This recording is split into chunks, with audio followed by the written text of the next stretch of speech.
Hello friends, welcome back to the new video. In this video guys, we are going to talk about how to change clock style in a Samsung phone device. Guys, you want to change your clock style in your Samsung phone device, so guys you can change it. And guys, now let's see how to change clock style in our Samsung phone.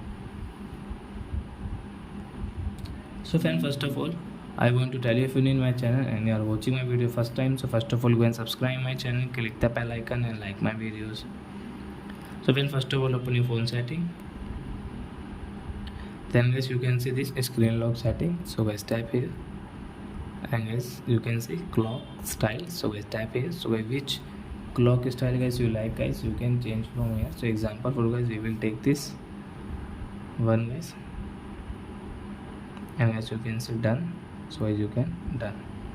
So guys now you can see clock style has changed in our Samsung phone. So I hope friends you have understood how to change clock style in our Samsung phone device. So that's it guys, thanks for watching. Now we will meet in the next video with new topic. Before going guys, please go and like my video, subscribe my channel. Bye bye friends.